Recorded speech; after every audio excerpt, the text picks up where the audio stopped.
Hello, Acho. Let's read this question. The question says that which one of the following aspects of evolution is shown by Darwin Finches? इस question में हमसे पूछा गया है Darwin finches दिए गए options में से कौन से इवोल्यूशन शो डार्विन फिंचेस को रिप्रेजेंट करते हैं। तो ऑप्शन दे रखे हैं बायोजियोग्राफिक एविडेंस, ऑप्शन बी दे रखा है इंडस्ट्रियल मेलानिज्म, ऑप्शन सी दे रखा है बायोकेमिकल एविडेंस, ऑप्शन डी में दे रखा है एम्ब्रियोलॉजिकल एविडेंस। इस क्वेश्चन के अकॉर्डिंग की कंसेप्ट होगा की concept for this question is adaptive radiation adaptive radiation जिसमें कॉमन एंसेस्टर हो लेकिन अपनी नीड के अकॉर्डिंग और अपने एनवायरमेंटल सिचुएशन या फूडिंग हैबिट्स के अकॉर्डिंग उन्होंने अपने अंदर कुछ नए फीचर्स एडेप्ट कर लिए हो। ऐसे एडेप्टेशन को हम कहेंगे एडेप्टिव रेडिएशंस। तो बात यहाँ किसकी हो रही है? डार्विन फिंचेस की। तो डार्विन फिंचेस क्या थे? डार्विन फिंचेस में क्या था? डार्विन ने स्टडी की थी किस पर? बर्ड्स पर। तो उनके क्या थे? डिफरेंट बीक स्ट्रक्चर थे, डिफरेंट बीक स्ट्रक्चर। किसकी वजह से? क्योंकि उनकी लोकेशन चेंज होने की वजह से उनके फूड हैबिट क्या थे? उनके डिफरेंट हो गए थे। फूड हैबिट डिफरेंट हो गए थे, जैसे कि कुछ इंसेक्ट पे फीड करते थे, कुछ वेजिटेटिव पार्ट जैसे फ्रूट्स और कुछ सीड्स पर।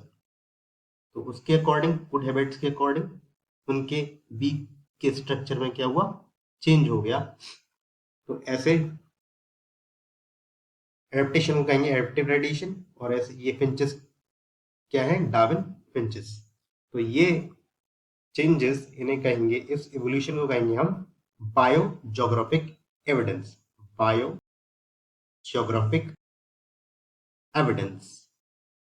बायोजियोग्राफिक एविडेंस मतलब जिनके लोकेशन में, जिनके सराउंडिंग में चेंज होने की वजह से जो डिफरेंट लोकेशन में पहुंच गए, डिफरेंट लोकेशन पहुंचने की वजह से उनकी फूड अवेलेबिलिटी चेंज हो गई, और फूड अवेलेबिलिटी चेंज होने की वजह से जिस टाइप का फूड उनके लिए अवेलेबल था उसके अकॉर्डिंग उन्होंने के अंदर कुछ एडेप्टेशंस आए और उनके स्ट्रक्चर में चेंजेस हमें देखने को मिले। ठीक है, तो ऐसे चेंजेस को क्या कहेंगे हम? बायोजियोग्राफिकल एविडेंस, जिनसे नए स्ट्रक्चर इवॉल्व हुए।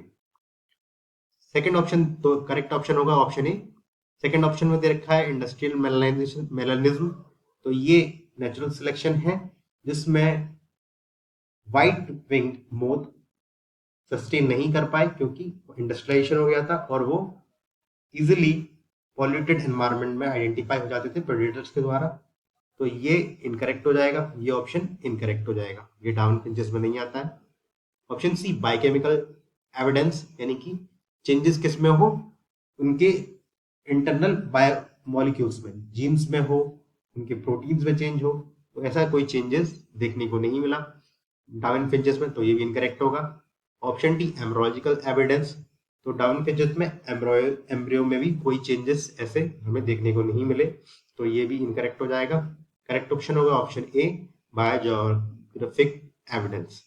This is the overall explanation for this question. Hope you understood well. Thank you.